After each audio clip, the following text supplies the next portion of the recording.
권리금은 나중에 보면 되고요. 이제 보증금만 좀 보시면 되는데요. 일단 민법에는 보증금에 관한 규정이 전혀 없다는 걸 머릿속에 일단 넣어 두시고요. 이 보증금은 임대차 계약을 체결하면서 임차인이 임대인에게 주었다가 나중에 돌려받는 금전을 말합니다. 보통 보증금은 그렇게 생각하시면 되죠? 임차인이 계약하면서 줬다가 나중에 끝날 때 돌려받아요. 그게 보증금이에요. 두 번째로 임대차 계약을 하면서 반드시 보증금을 주진 않습니다. 다시 제주도로 돌아갑니다. 차량을 렌트할 때 보증금을 주나요? 계약서 쓰고 선금 주고 그냥 키 받나요? 계약서 쓰고 선금 주고 키 받고 보증금 같은 건 안 주죠? 안 줘요. 그러니까 임대차 계약을 할 때 반드시 보증금을 주는 건 아니란 말이죠. 뒤집어 말하면 보증금을 주려면 보증금에 관한 계약을 따로 해야 되는 거예요. 그걸 보증금 계약이라고 합니다. 임대차 계약을 하면서 보증금을 얼마 주겠다! 그게 당사자 간의 보증금 계약이 됩니다. 이 보증금 계약은 아까 계약금 계약과 마찬가지로 임대차 계약과는 별도의 계약인 독립된 계약이지만 임대차 계약에 부수하여 체결되는 종된 계약이 됩니다. 단 민법에 규정이 없기 때문에 요물계약으로 할 수도 있고요. 낙성계약으로 할 수도 있습니다. 계약금 계약은 반드시 요물계약이에요. 민법에 그렇게 규정이 되어 있습니다. 그런데 보증금 계약은 보증금을 주고받는 것도 보증금 계약이고요. 언제까지 보증금을 주겠다 하는 것도 보증금 계약입니다. 그래서 요물계약으로 할 수도 있고 낙성계약으로 할 수도 있다. 그게 우리 판례예요. 몰라도 됩니다. 보증금 계약을 해야 된다. 보증금에서는 이걸 꼭 기억하셔야 돼요. 보증금의 기능. 왜 보증금을 주냐? 자, 생각해보면 답이 나와요. 임대인은 자기 물건을 돈 받고 빌려줘요. 걱정하는 게 두 개예요. 임대인은. 뭘 걱정할까요? 사용료 제때 줄까? 에? 특히 부동산 임대차 같은 경우 차임 제때 줄까? 걱정하죠. 두 번째로 내 물건을 함부로 써가지고 훼손시키지는 않을까? 이 두 가지를 걱정하게 됩니다. 만약에 이 임차인의 우려대로 임차인이 차임을 제때 주지 않거나 또는 임차인이 목적물을 함부로 사용해서 목적물이 멸실이 되거나 훼손이 되어버리면 임대인은 손해배상을 청구해야 될 거예요. 그렇죠? 그런데 차임도 주지 않고 있는 사람, 목적물을 함부로 다룬 사람이 나중에 손해배상 하라 그러면 손해배상 제대로 할까요? 안 하겠죠. 그래서 나중에 그 손해배상을 충당할 목적으로 받아두는 게 보증금이다. 이게 우리 대법원이 보증금을 바라보는 시각이에요. 보증금은 어디에 충당한다? 손해배상에 충당하게 됩니다. 보증금의 기능입니다. 어떤 손해배상이에요? 두 가지예요. 연체차임 같은 거. 목적물 멸실 훼손 같은 거. 여기에 충당하는 게 보증금의 기능이 됩니다. 그 다음에 생각을 하실게요. 이 손해가 언제까지 발생한 손해이냐? 언제까지 발생한 손해일까요? 다시 말해서 임대인의 손해는 언제까지 생길 가능성이 있어요? 목적물 반환할 때까지. 목적물을 반환하는 날 임차인이 목적물을 훼손시킬 수도 있죠. 그러니까 이 손해배상에서 손해는 목적물을 반환할 때까지 발생한 손해예요. 다시 말해서 보증금에서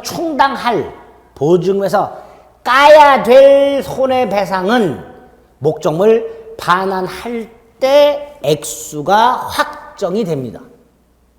그러니까 반환하는 날까지 손해배상이 증가할 수가 있는 거예요. 액수가. 그렇죠? 연체차임도 반환하는 날까지 연체차임이 얼마냐 이거 계산해야 될 거예요. 그래서 충당해야 될 보증금에서 까야 될 손해배상은 언제 확정된다? 반환할 때 확정된다. 반환할 때. 따라서 충당도 언제 해야 된다? 반환할 때 충당하게 된다. 그것만 기억을 해주세요. 반환할 때 충당하게 된다는 거. 그게 원칙이라는 거. 그 다음 이제 보증금 반환 청구권이라는 권리하고요. 이 보증금 반환 청구권에 대응되는 보증금 반환 의무. 이게 누구에게 있는가 이런 것들을 생각해 주시면 돼요. 나중에. 이 보증금 반환 의무와 관해서 하나만 좀 조심해 주세요. 보증금 반환 의무와 관해서. 자, 아까 다시 주택으로 돌아가 봅니다.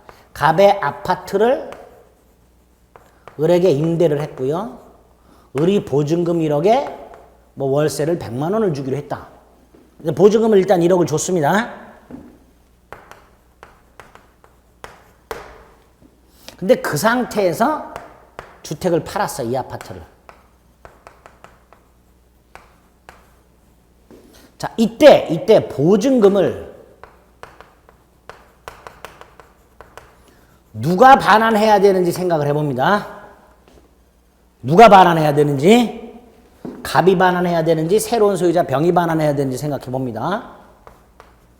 원칙적으로 누가 돌려줘야 되죠? 네? 갑이 돌려줘야 되죠. 왜? 얘가 갖고 있는 건 임차권과 보증금 반환 청구권인데 임차권과 보증금 반환 청구권 둘 다 채권이라고 그랬어요. 채권이니까 누구한테만 주장할 수 있어요? 갑에게만. 그러니까 새로운 소유자에게는 보증금 반환을 청구할 수가 없습니다. 그게 원칙입니다. 단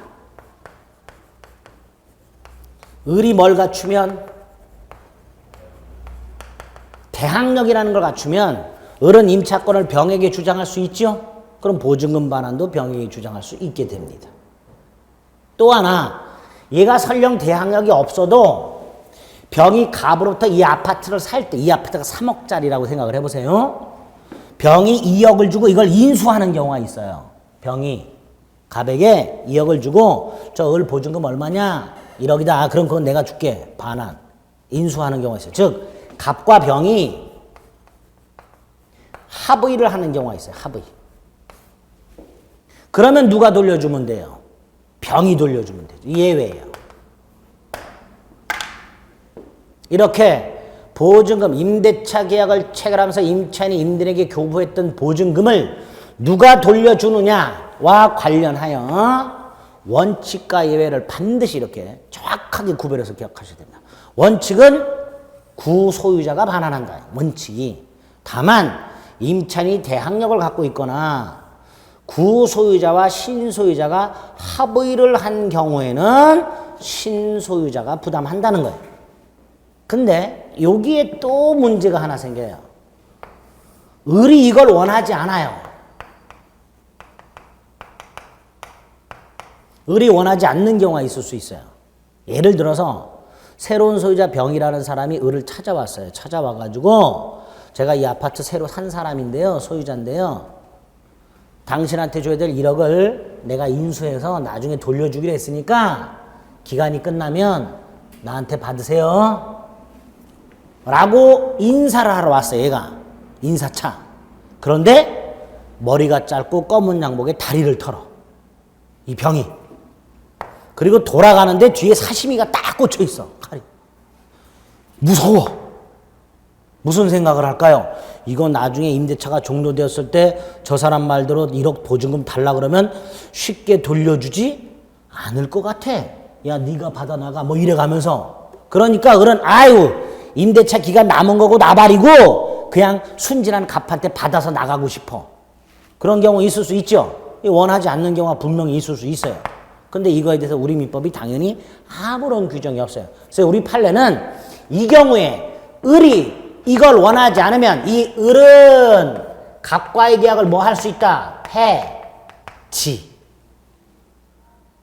을은 갑에게 전화 걸어서 아이고 새로운 소유자 병이 나타났는데 무서워서 나 이 사람하고는 계약관계 유지 못하겠다. 나 나가겠다.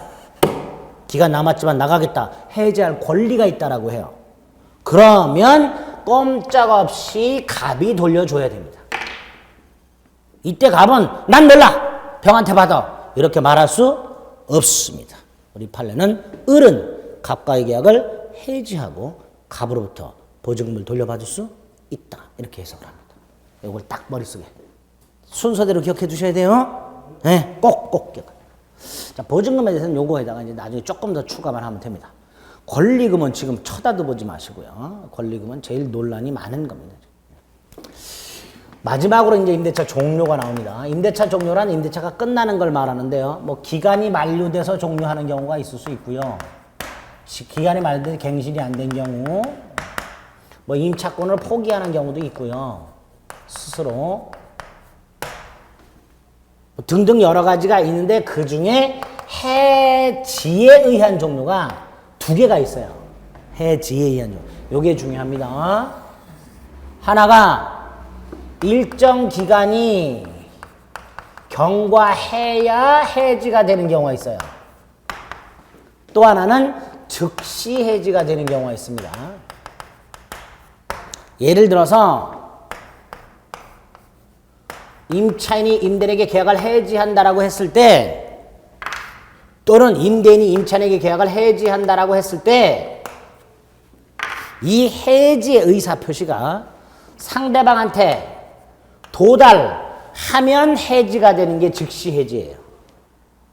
반면에 해지의 의사표시가 상대방한테 도달한 후에 일정 기간이 경과해야만 해지가 되는 경우, 이 두 가지 경우가 있는 거예요. 일정 기간 경과 후 해지가 있고 즉시 해지가 있고. 자, 원칙은 즉시 해지예요. 근데 일정 기간이 지나면 해지가 되는 경우가 있었어요. 그 중에 하나가 뭐가 있었죠? 우리가 알고 있는 거 635조 기간을 약정하지 않았는데 각 당사자는 언제든지 해지를 통고할 수 있고 6월, 1월, 5일이 지나면 해지가 된다 그랬죠? 이게 하나 있었고 또 하나가 639조 법정갱신. 법정갱신된 경우에도 조건은 전임대차와 똑같고 기간만 정함이 없다 그랬어요. 그래서 언제든지 해지 통고할 수 있고 이때도 일정한 기간이 지나야 해지가 돼요. 여기 두 개가 더 있어요. 636조. 기간은 정했지만 각 당사자가 언제든지 해지할 수 있는 권리를 유보해 놓은 경우. 637조 임차인이 파산한 경우. 총 4개가 있습니다. 4개 중에서 오늘 2개를 외워둡니다. 네? 그래서 나중에 일정한 기간이 경과하면 해지가 되는 경우와 일정 기간 경과할 필요 없이 해지의 의사표시가 상대방한테 도달하면 해지가 되는 즉시 해지. 이거를 박스에 딱 넣어놓고 구별해서 골라낼 수 있어야 돼요. 아시겠죠? 네, 그건 이제 나중에 보시면 돼요. 어쨌든 임대차 종료에서는 이렇게 해지에 의한 종료 2가지 유형이 있다는 거, 이것만 머릿속에 세팅을 딱 해두면 됩니다. 됐죠? 여기까지가 임대차 내용입니다. 그 다음에 이제 주택임대차보호법하고 상가건물임대차보호법을 보면 돼요.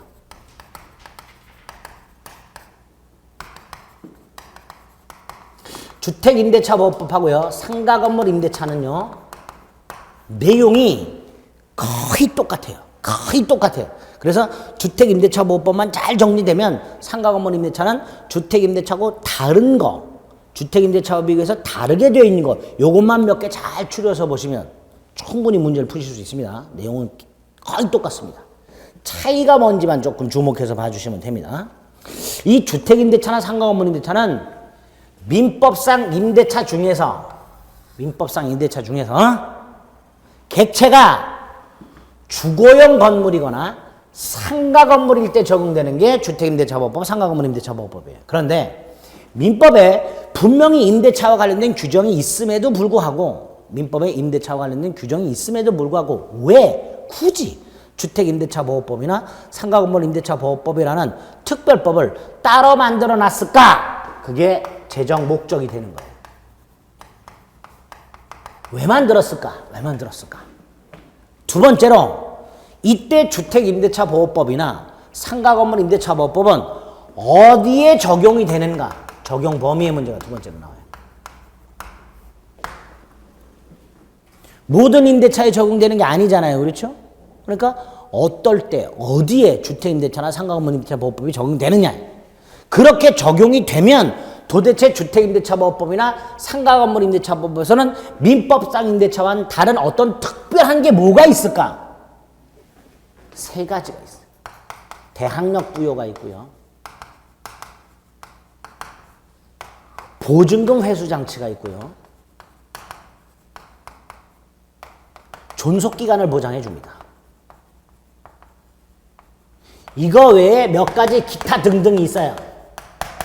이 기타 등등은 뭐 지금 전혀 몰라도 되고요. 나중에 시험에 임박해서 숫자만 몇 개 외워주시면 돼요. 근데 어쨌든 주택임대차보호법이나 상가건물임대차보호법은 요 3가지가 핵심인데 잘 생각해 보세요. 민법상 임대차, 임차권이라는 권리, 채권에 불과하고 기본적으로 대항력이라는 게 없어서 그 임대차 목적물의 신소유자가 나타나면 임차인은 그 신소유자에게 임차권을 주장할 수 없고 목적물을 돌려줘야 된다. 주택 같은 경우에는 집을 비워줘야 되고 상가 건물의 경우에 상가 건물을 비워줘야 되는 문제가 있어요. 그렇죠? 그러니까 안 되겠다. 새로운 소유자가 나타나도 새로운 소유자에게 최소한 그 기간만큼은 주장할 수 있도록 해줘야 되겠구나. 그래서 대항력을 부여합니다. 두 번째로 민법에는 보증금 회수와 관련된 규정이 있다 없다? 없다 그랬어요. 아까 보증금에 관한 규정 자체가 없어요. 그런데 예를 들어서 내가 지금 주택에 보증금을 2억을 넣어서 살고 있는데 아파트가 경매가 됐어. 경매대가로부터 보증금 회수하고 싶죠? 못해요. 민법상으로는. 그러니까 안 되겠다. 주택이나 상가 건물이 중간에 경매가 됐을 때 이 임차인을 그 경매대가로부터 회수할 수 있도록 해줘야 되겠다. 보증금을. 보증금 회수를. 세 번째, 민법상 임대차는 최장기간 없고 최단기간도 없다 그랬어요. 그런데 최소한 남의 집에 들어가서 살 때 어느 정도 기간은 보장해 줘야 되죠. 그러니까 존속기간을 보장해 주는 규정을 주택임대차나 상가건물임대차에 둘 수밖에 없게 됩니다. 그래서 민법에는 없는 세 가지가 주택임대차와 상가건물임대차의 핵심적인 내용이 됩니다.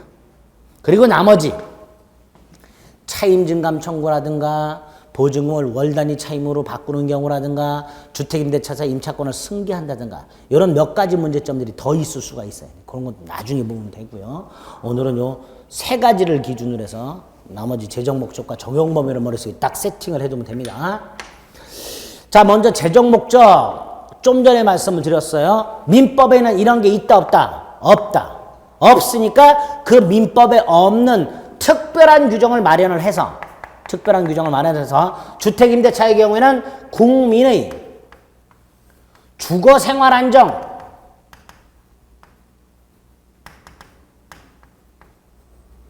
이걸 보장해 줘야 되겠다. 국민의 뭐를 보장해 주겠다? 주거생활의 안정을 보장해 주겠다.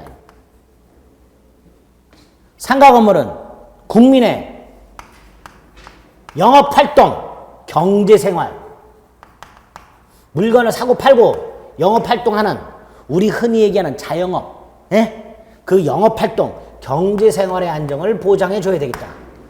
이게 주택임대차, 상가건물임대차를 제정한 목적이 됩니다. 민법상 임대차에는 없는 세 가지를 특별하게 규정함으로써, 즉 민법상 임대차의 특례를 정함으로써 국민의 주거생활의 안정과 국민의 경제생활의 안정을 보장함을 목적으로 한다라고 주임법 1조, 상임법 1조에서 그 목적을 밝히고 있습니다. 어렵지 않죠? 목적 자체는. 그런데 이 목적 중에 국민 주거생활, 국민 경제생활, 이 주거생활, 경제생활을 좀 머릿속에 주목을 해둘 필요가 있습니다. 이유가 적용 범위 때문에 그렇습니다. 적용 범위, 주택임대차는 주거용 건물의 전부나 일부 임대차에 적용이 됩니다. 주거용 건물을 줄여서 주택이라고 불러요. 주거라는 건 뭐예요? 사람이 사는 곳이죠. 먹고, 자고, 씻고, 생활하는 공간을 말합니다. 주거용 건물은. 반면에 상가 건물은 당연히 상가 건물인데 상가 건물이라고 하면 애매해요. 영업용 건물을 말해요. 영업용. 영업활동이 이루어지는, 물건을 주문하고 이걸 팔고 이렇게 영업활동이 이루어지는 공간을 말합니다. 공장 안 돼요. 창고 안 됩니다. 공장, 창고 이런 거 안 되고 영업활동이 이루어지는 그런 상가용 건물의 전부 또는 일부 임대차에 적용돼요. 그럼 당연히 어떤 건물이 있을 때 그 건물이 주거용인지 영업용 상가 건물인지 판단 기준이 문제가 되죠. 그렇죠?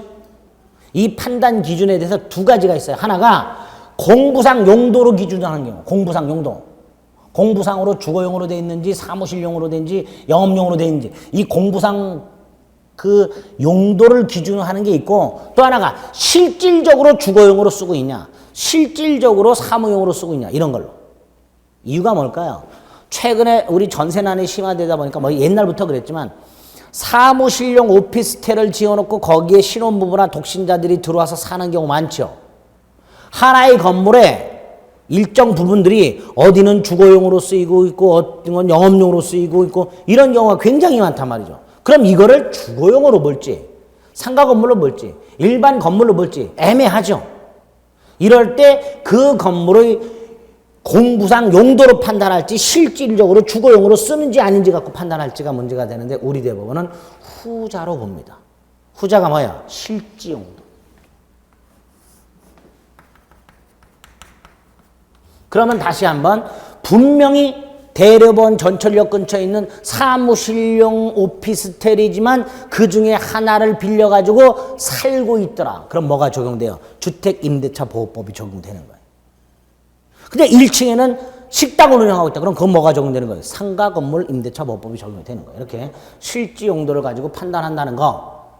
그럼 기준을 머릿속에 일단 생각해요. 물론 이렇게 실지 용도를 가지고 판단하더라도 애매한 경우가 있을 수 있습니다. 근데 그 애매할 때는 이제 대법원을 갈 수밖에 없습니다.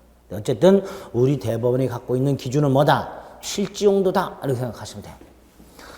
두 번째로 이제 이게 물적 적용 범위고요. 인적 적용 범위가 사람이 누구냐? 자, 주택 임대차는요. 국민의 주거 생활의 안정을 보장할 목적이 하기 때문에 원칙적으로 임차인이 자연인이어야 돼요. 법인은 안 돼요. 우리 주식회사 회사 같은 경우에 직원들 지방에서 올라와 갖고 근무하는 직원들에서 기숙용으로 주택 같은 걸 임대하는 경우 있죠. 그럼 법인이 임차를 한단 말이에요. 이때는 주택임대차보호법을 적용하지 않는 게 원칙입니다.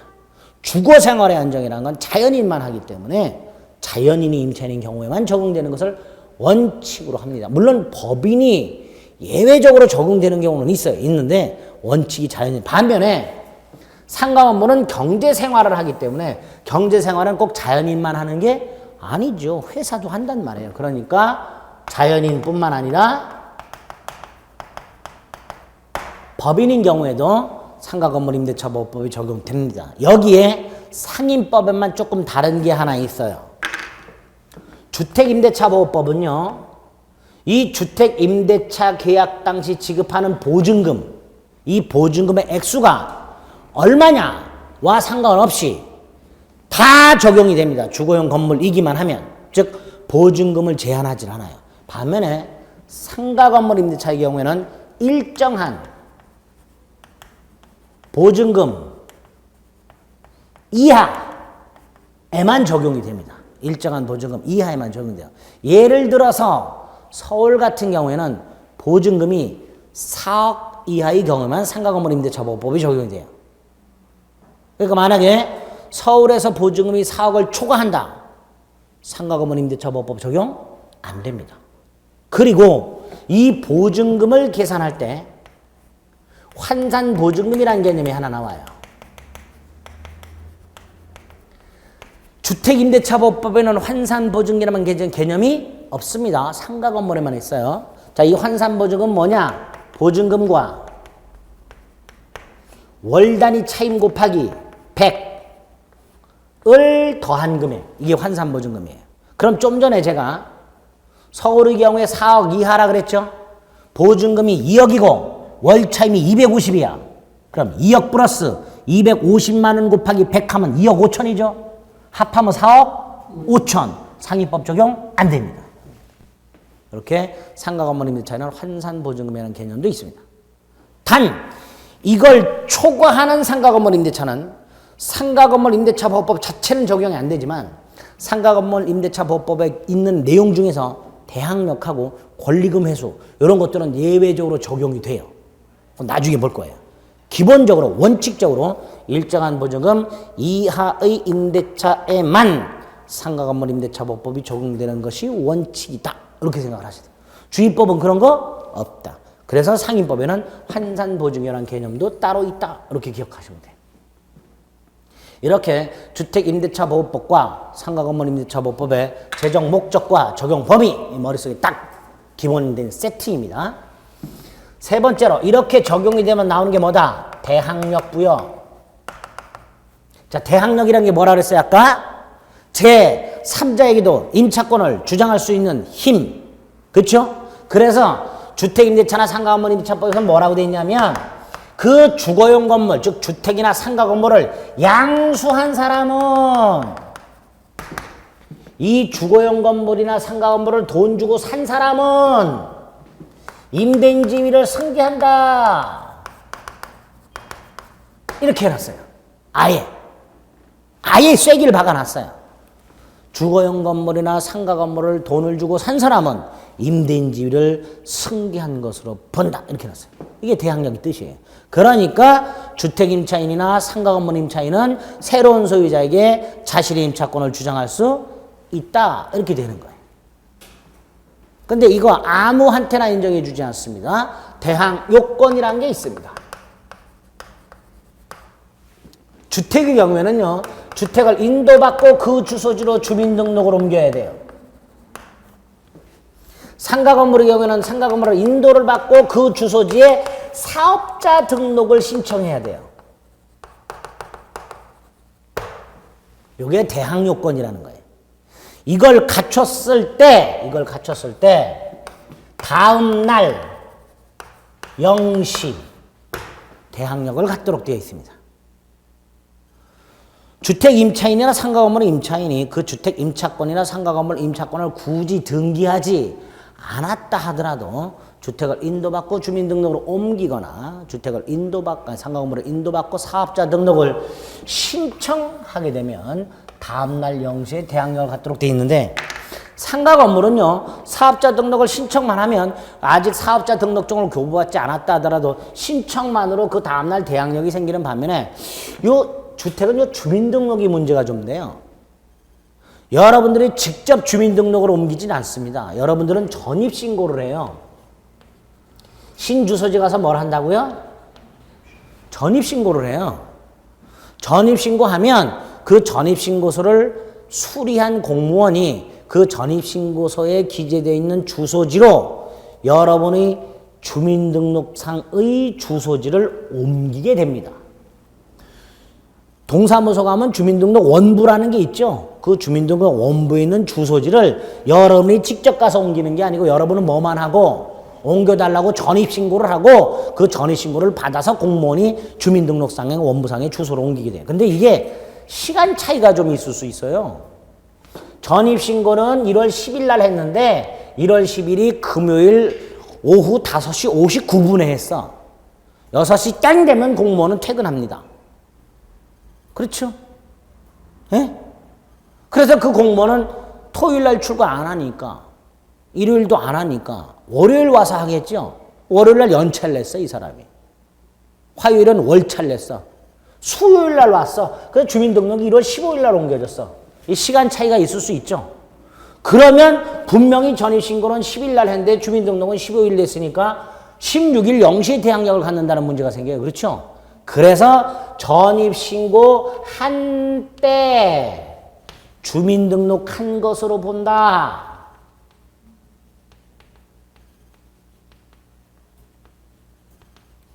이런 내용이 하나 더 있습니다. 주택임대차에는.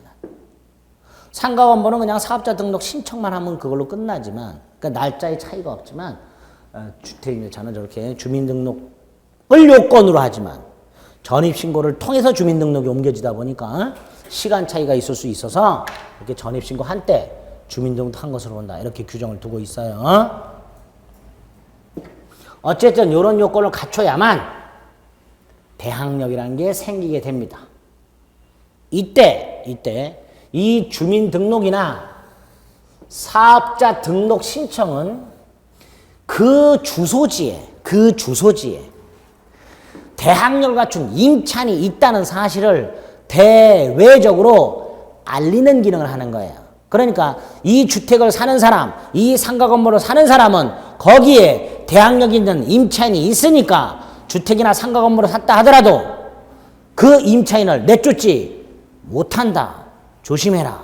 이걸 알리는 기능이 있는 거예요. 그러니까 전입신고를 하거나 사업자 등록을 신청할 때 그 전입신고서, 사업자 등록 신청서에 주소지 기재란에 주소를 정확하게 기재해야 됩니다. 우리 대법원은 공부상 주소지하고 일치하도록 신고해야 된다. 만약에 요만큼이라도 일치하지 않으면 원칙적으로 대항력을 인정할 수가 없다. 이렇게 됩니다. 이런 경우도 있어요. 다세대 주택을 임차해서 들어갔는데 현관문에 101호라고 써 있어요. 그럼 당연히 어디 무슨 빌라 101호 이렇게 전입신고를 했겠죠. 나중에 알고 봤더니 이 101호가 공부상으로는 지층 1호로 돼 있어요. 우리 반지하 같은 거 보면요. 주인이 지층 1호라고 안 돼 있고 현관문에다 101호라고 이렇게 놔요. 그리고 그 위에 층은 201호 이런 식으로 번호를 붙여놔요. 근데 실질적으로는 맨 밑에 있는 게 지층 1호고 그 위에 있는 게 101호예요. 그러니까 내가 지층 1호를 전입하면서 현관문에 있는 대로 101호로 신고해놨다. 그러면 공부상 지층 1호하고 101호는 일치하지 않으니까 대항력 없다. 이런 게 우리 판례예요. 그러니까 그 전입신고와 관련된 특히 주소지 기재와 관련된 당사자 간의 분쟁이 굉장히 많습니다. 그래서 어떻게 전입신고할 때 주소지를 기재할 것인가 관련된 대법원 판례가 징글징글하게 많아요. 그 중에서 잘 나오는 것들을 몇 개 정리하실 필요가 있습니다. 여기에서는. 아시겠죠? 그게 문제가 될 수 있다. 이렇게 생각만 해주시면 돼요. 어쨌든 대항력 요건은, 대항력을 갖추게 하는 요건은 이런 거다. 이렇게 생각하시면 돼요. 네 번째가 보증금을 회수할 수 있다고 그랬어요. 가장 기본이 되는 게 민법에는 그런 규정이 없는데요. 주택임대차는 이렇게 해석합니다. 임대인이 임차인에게 보증금을 주는 것과 임차인이 주택이나 상가 건물을 명도하는 것을 동시 이행관계로 이해를 해요. 그러니까 일단 임차인은 임대차가 설령 끝났다 하더라도 임대인이 보증금을 돌려줄 때까지는 목적물 반환 못하겠다. 할 수 있는 법적인 근거가 생겨요. 정당하게 임대인이 이렇게 말하죠. 네가 새로운 임차인을 구해서 받아나가라. 네? 임차인은 싫어. 네가 줄 때까지 나 물건 못 줘. 이렇게 할 수 있다라는 거예요. 임차인이 당당하게 보증금을 돌려줄 때까지는 목적물을 반환 못하겠다. 이렇게 할 수 있어요. 근데 이 상태에서 계속 있을 수는 없으니까 주택을 경매에 넣어야 되는데 저당권자처럼 임의경매권은 없고요. 보증금 반환 소송을 제기해서 그 판결에 터잡아서 강제경매를 넣을 수는 있어요. 이때 두 가지 특징이 있는데 여기에도 특별한 규정이 있고 여기에도 특별한 규정이 있는데 이건 나중에 보고 이것만 기억하세요. 이 보증금 반환 소송요. 민사소송인데요. 일반적인 민사소송은 기본이 1년이에요. 길 잡히는 데만 6개월 이상 걸려요. 시간이 너무 오래 걸리죠. 그래서 주택이 됐든 상가 건물이 됐든 보증금 액수와 상관없이 소액사건 심판법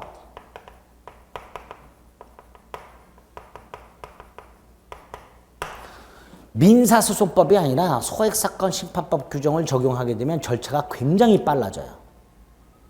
사람 불러서 물어보지 않고 서류로 다 처리해요. 한두 번에 끝내버려요. 그러니까 일반적인 민사소송보다 훨씬 빨리 끝날 수 있겠죠. 이렇게 소액사건 심판법 규정을 준용함으로써 임차인에게 빨리 보증금을 반환받을 수 있는 기회를 제공합니다. 세 번째로 임차인이 이렇게 보증금 반환 소송에 터잡아 강제경매를 넣든 임차인이 살고 있는데 주택이나 상가 건물이 경매가 되든 그 경매 대가로부터 보증금을 후순위 권리자보다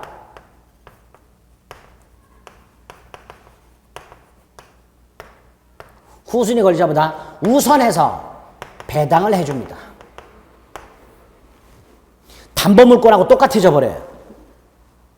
그런데 후순위 권리자보다 우선해서 배당해준다 그랬으니까 임차인이 우선하는지 후순위인지 선순위인지를 판단해야 되죠. 뭘 갖고 판단할 것이냐?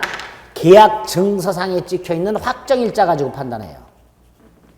여러분들 이사가서 전입신고하면서 동사무소에서 확정일자를 받죠. 그 확정일자가 대단히 중요합니다. 이 확정일자를 기준으로 해서 이거보다 그 주택에 먼저 있던 저당권자 그 사람이 먼저 받아요. 그러나 이 확정일자 이후의 저당권자 이 사람보다 먼저 받게 되는 거예요. 이 확정일자가 대단히 중요한 겁니다.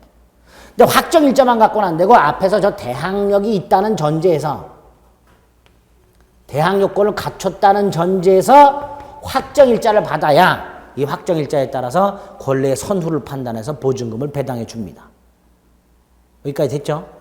나아가 소액 임차인이라고 해서요.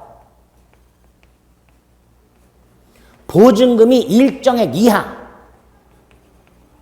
서울 같은 경우 9천만 원 이하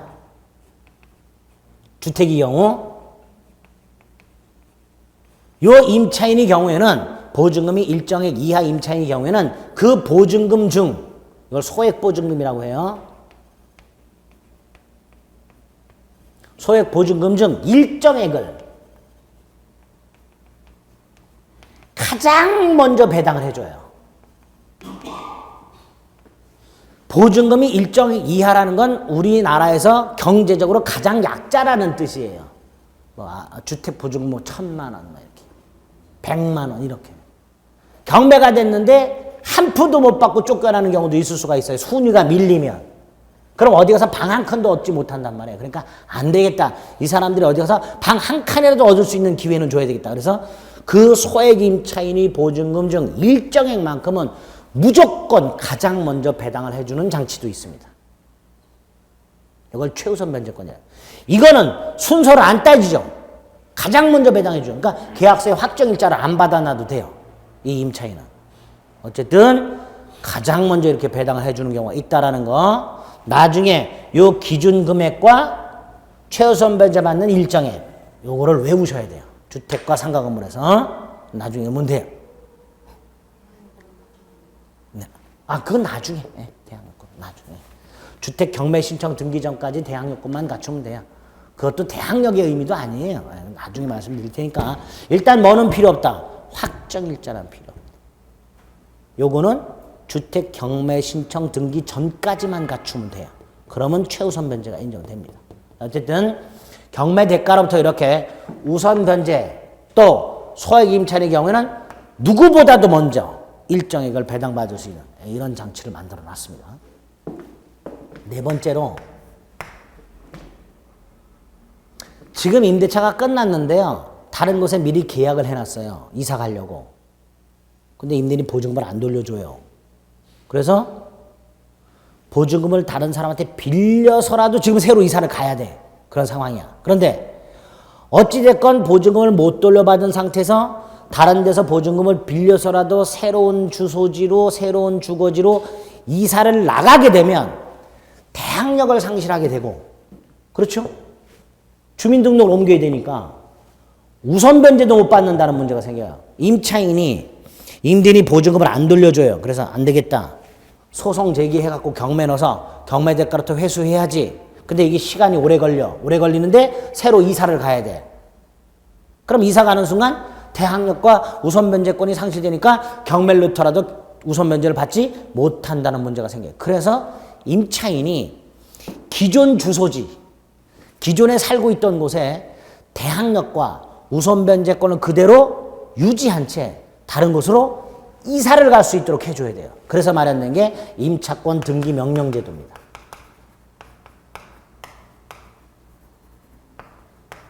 이것도 잘 봐야 돼요. 임대차가 종료됐음에도 불구하고 임대차가 끝났음에도 불구하고 보증금을 반환받지 못한 임차인은 주택이나 상가 건물 주소지를 관할하는 지방법원에다가 임차권 등기 명령을 신청하게 되고 법원이 촉탁해서 등기소에 임차권 등기를 하게 되면 그 기존 주소지의 대항력과 우선 변제권을 그대로 유지한 채 전출을 나갈 수가 있게 됩니다. 그걸 위해서 마련된 제도가 임차권 등기 명령 제도 같은 것들이 있게 됩니다. 이렇게 보증금을 회수할 수 있는 장치들을 만들어 놨어요. 다섯 번째로 존속기간 보시면 마지막으로 보면 돼요. 주택임대차 경우에는 뭐라고 되어 있냐면 주택임대차 기간을 약정하지 않거나 2년 미만으로 정했을 때는 2년으로 본다 이렇게 해놨어요. 그럼 주택임대차는 몇 년을 보장해 주는 거예요? 2년을 보장해 주는 거죠. 주택임대차 기간을 정하지 않거나 2년 미만으로 정했을 때는 2년으로 본다라고 되어 있으니까 주택임대차 기간은 최소 2년은 보장해 주는 겁니다. 두 번째로 상가건물 임대차는 기간을 약정하지 않거나 1년 미만으로 정했을 때는 1년으로 본다 이렇게 놨어요. 그럼 상가건물은 임대차 기간을 몇 년을 보장해 주는 거예요?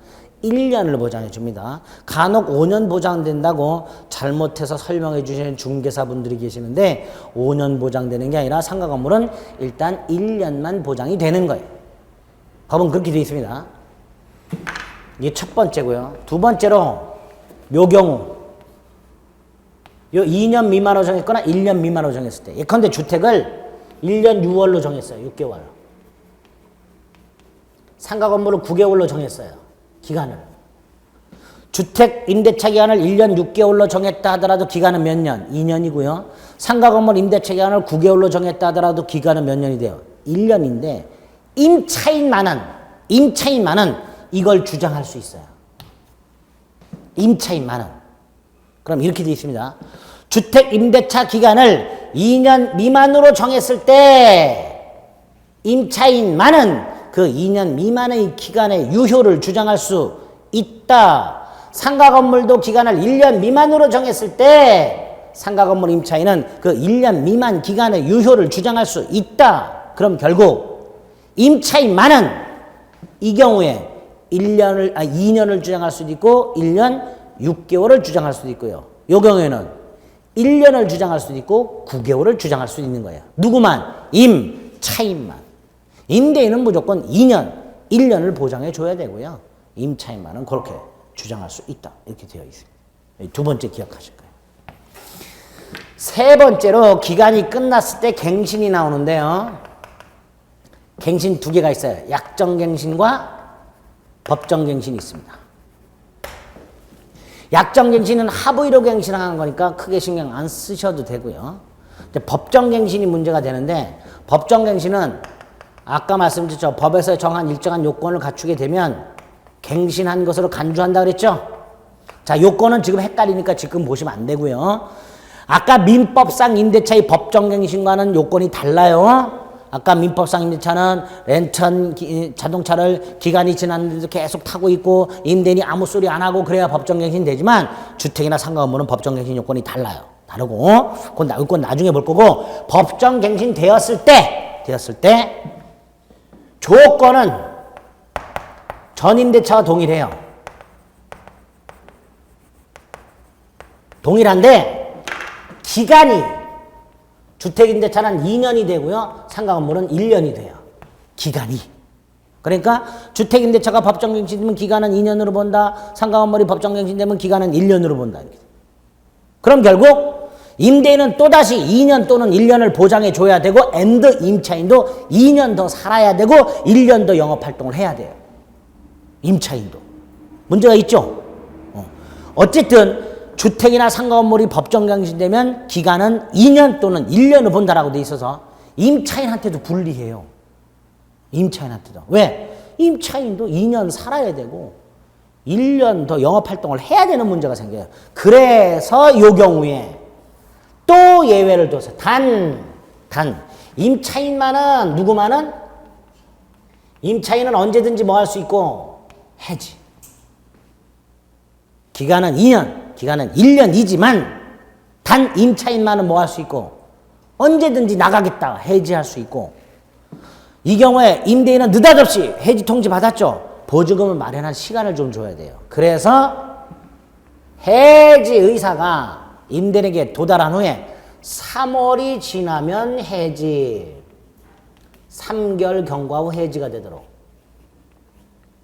이렇게 규정됐습니다. 주임법, 상임법, 공히 대단히 중요한 조문들이에요. 그래서 일단 주택임대차, 상가건물 임차 존속기간 보장과 관련해서 기본적으로 이렇게 규정이 되어 있다는 것과 갱신이 특히 법정갱신이 요건은 나중에 보되 효과가 이렇게 되어 있다는 걸 꼭 기억을 해 두셔야 돼요. 또 하나가요.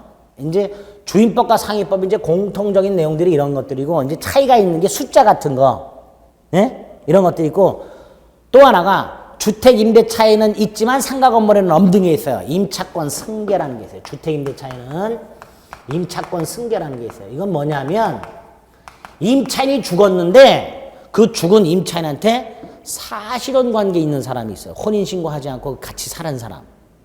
이 사람은 상속권이 없어요. 없기 때문에 만약에 임차인이 죽었는데 같이 살고 있던 가정공동사라든 사실혼 관계 있는 사람들은 상속인들에 의해서 내쫓길 수가 있어요. 잘못하다가. 그래서 그 사망한 임차인과 사실혼 관계 있는 사람이 임차권을 승계할 수 있도록 하는 규정을 두고 있습니다. 주택임대차에는. 요거 나중에 따로 봐야 되고요. 상가 건물에만 있는 게 있어요. 갱신과 관련해서. 상가 건물에서는 이게 제일 중요합니다. 갱신. 요구권에 의한 갱신이 있어요.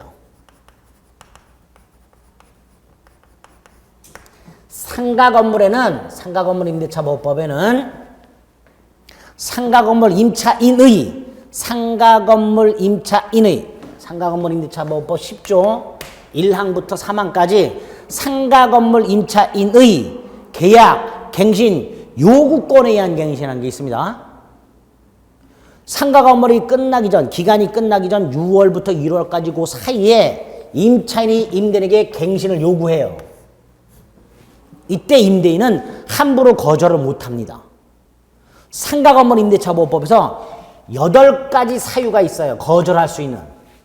이 사유가 있을 때에만 거절을 할 수 있도록 되어 있어요. 임차인이 임대인에게 갱신 요구했을 때 임대인은 상가 건물 임대차 보호법 10조 1항 1호부터 8호까지 8가지 사유가 있는데 그 8가지 사유 중에 어느 하나에 해당이 돼야 거절할 수 있도록 되어 있습니다. 그래서 약간 반강제적으로 갱신되는 게 계약갱신 요구에 의한 갱신이에요. 함부로 거절 못하듯이요. 이 계약갱신 요구에 의한 갱신을 통해서 확보할 수 있는 기간이 5년입니다. 뭐라고 되어 있냐면 다시 한번 상가 건물 임차인은 최초 임대차 기간을 포함하여 5년을 넘지 않는 범위 내에서 임대인에게 계약갱신을 요구할 수 있고 임대인은 정당한 사유 없이는 거절하지 못하고 이렇게 되어 있고 그 거절할 수 있는 정당한 사유를 8개를 규정을 두고 있어요. 조문 자체가 조금 까다롭게 되어 있습니다. 요 계약갱신 요구에 의한 갱신을 나중에 좀 상가 건물은 따로 좀 봐주실 필요가 있습니다. 기본적인 뼈대에다가 두 번째로 숫자 외워야 될 게 좀 있다는 거 하고요. 세 번째로 주택 임대차에만 있는 임차권 승계와 상가 건물 임대차에만 있는 계약갱신 요구권에 의한 갱신 요 2가지를 따로 여러분들이 조금 더 자세히 봐주시면 됩니다. 이런 법을 주택임대차보호법, 상가건물 임대차보호법 이렇게 부릅니다. 됐죠? 이런 것들 나중에 조금 더 조문하고 판례를 자세히 봐주시면 되겠습니다. 그래서 오늘 약속드린 내용들은 다 언급을 해드렸습니다. 11월, 12월 달 들으셨던 내용들은 다 잊어버리시고요. 1월 달부터 새로 처음 시작한다는 마음으로 각오를 다지고 다시 시작하시면 돼요. 아시겠죠? 이번 11, 12월 달은 그냥 맛만 봤다 이렇게 생각하시면 됩니다. 이해 안 하셔도 되고 암기 안 하셔도 됩니다. 걱정하지 마시고 1월 달부터 조금 가열차게 하시면 됩니다. 아시겠죠? 네, 오늘 여기까지 할 거고요. 고생들 많으셨습니다. 네, 있었습니다. 네.